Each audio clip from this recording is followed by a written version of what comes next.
Well, hello everyone. My name's Laurie Smith, and this is Weekend Survivor Check-In video. I haven't done one for a long time. It's Saturday, the 19th of January, and I hope you're all doing okay.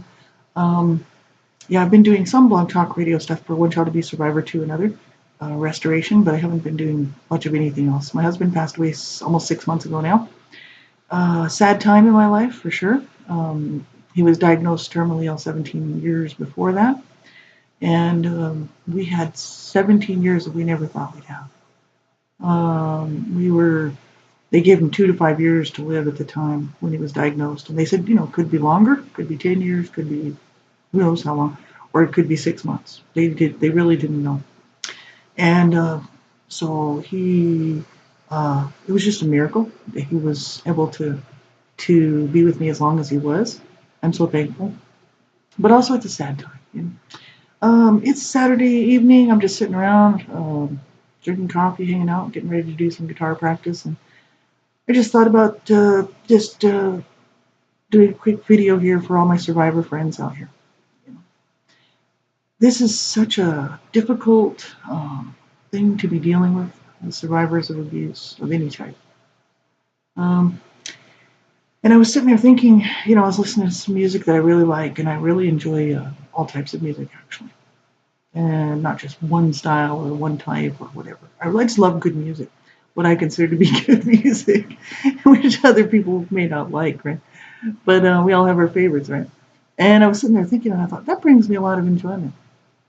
I not only like to practice playing guitar, but I love listening to music and singing with the songs and, just hanging out. Music's actually a big part of my life, even though I've never done anything with it. Somebody's got to listen to the music, and I'm a good listener. So I like to listen to the music. Somebody has to listen to it and appreciate it. It can't just be everybody playing and nobody listening. So I've always enjoyed music. And I was sitting around that, I thought, I'm so glad that the abuse that I suffered growing up and the trauma that I experienced in my life um, didn't kill that part of me that can still enjoy life, enjoy things, the small things, the little things.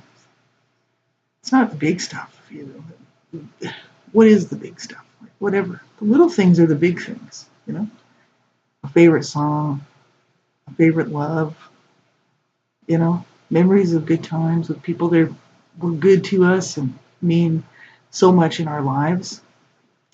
I hope you have that. I really do. I hope you have not allowed the abuse to destroy that part of your life. That's what happened to my mother. My mother was abused as a child, married a man who abused her, had a horrific life, and then passed it on to her children. But she never, she had momentary little tidbits of happiness, but it never lasted very long. And she would spiral down into depression, and she wouldn't try. She wouldn't try. She basically had allowed the abuse that she suffered, not only as a child, but then in this abusive marriage, to destroy her as a person, who she was. Not just mom, not just wife, not just abused daughter of an abusive mother herself. Right? I hope that you'll look for you. Inside there is you.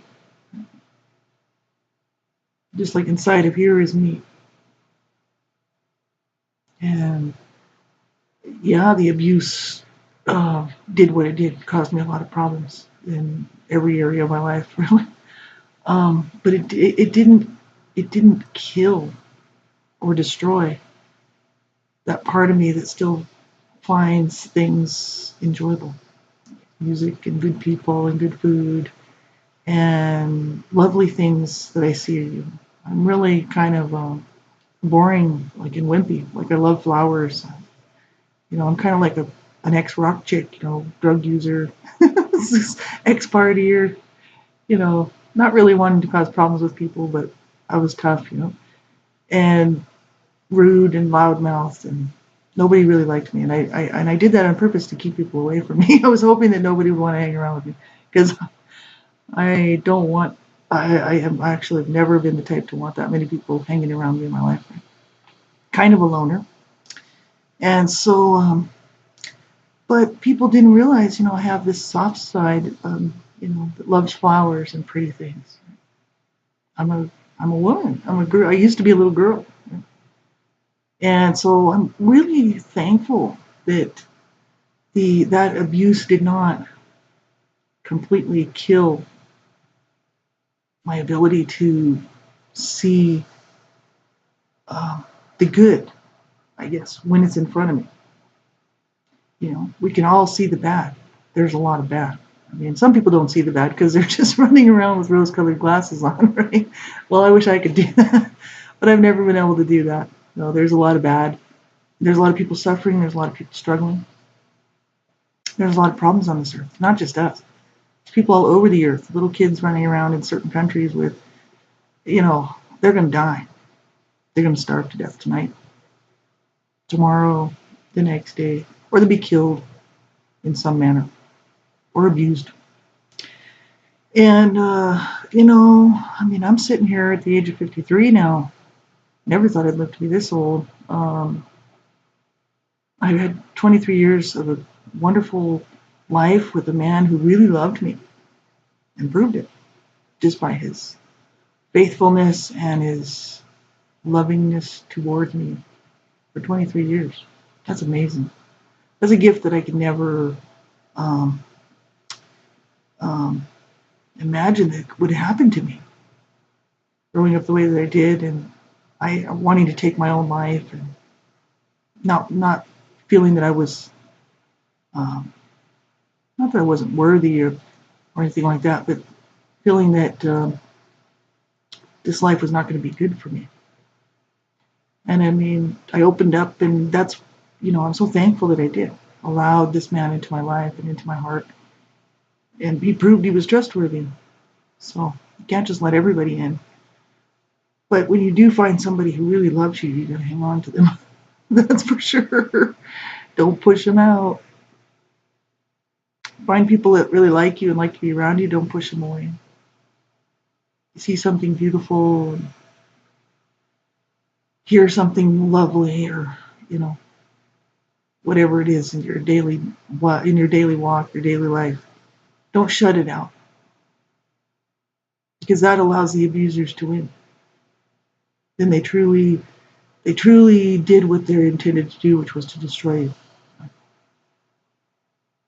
So find that light, find that courage to reach out and get help. Find that little spark inside that's still there. It says, I'm still here. I'm still here. They couldn't destroy me. So find whatever it is within you, whatever little bit of strength that you have. Reach out, get help, reach out to people. You can find help, if you can't, if there's nobody around you in your immediate area, which is many times that's the case. Even in our own cities and towns, there may not be any real good counseling services or support group systems. Just keep looking, keep looking, whether it's online, anonymous support, whatever. Just keep looking, keep reaching out. Don't give up, not ever. And keep looking for a better day. That's what I do. Because otherwise, what, that just allows my abusers to win. If I just give up and say, oh, well, it's not worth it. It's not worth the trouble. That's what happened with my mother. And she abused me and my other siblings and my dad. But the issue is my mom was my only abuser, but the thing is she was my main abuser. But I could see what she had done, and I did not want to repeat that pattern. So I like to be good to myself, be good to others around me, do what I can to help people, do what I can to help myself, reach out, so that I don't become my mother or her mother or the person who hurt her mother. Because abuse just runs in cycles. You have the power to stop it in your own life. I don't have any children, so I don't have to worry about that because I was made barren by CSA child sexual abuse. So, and I couldn't adopt or anything. There's no point in doing that or looking, to have foster children, and it's just never going to work out for me. But The issue is the cycle stopped with me because I don't hurt myself, and I don't allow myself to go down any further than what the abuse did to me. So I've learned, and I'm learning how to enjoy life, which is something my mother never did. And that's a shame. Don't waste the years. Don't waste the time. Right? It's literally up to you to decide today is the day. I'm going to find something that brings a little spark of joy to my heart. You know? It's not that ha ha party fake stuff. It's that joy that's inside a heart, right? That we all know what it is. Whatever it is, find that little spark. And when you wake up the next day, look for it again. And look for it again. And look for it again. Because there's going to be dark days. There's going to be dark times. There's going to be hard times. Life does not promise, you know, good days every day. I rarely see very many people having a good day any day. You have to look for it. You have to look for these little things, right? And then enjoy them, right, when you find them. And remember what they are. Write it down, whatever it is. But hang on to it. Have a great weekend. Take good care of yourselves. And if you need help and you're struggling, you call a crisis line. You do something. You stick it out. Go to my Blog Talk Radio show, and you can find it just by typing in Laurie Smith, Blog Talk Radio, One Child Abuse Survivor to Another Restoration. You can go to my website, Born in Hell, on Weebly. Whatever you do, you can reach out to me. Or you can get a hold of people at NAASCA, NAASCA, National Association for Adult Survivors of Child Abuse. And there's lots of people there that can help you. Tons and tons of resources. At least get you on the road to the right, in a good direction, right? So whatever you do, do not give up, because that allows the abusers to win. Don't do it. Hang on, hang in there. And even in the very darkest hour, you look for that light, because it's there. It may be real small, real tiny. If you look for it, you'll see it. You'll find it. I'm telling you, you hang in there. Do not let your abusers win, whoever they were. Nope, you win this fight. You stay alive. You have a good life. You find some joy and some peace, and learn to live. Take care, everybody. Till next time.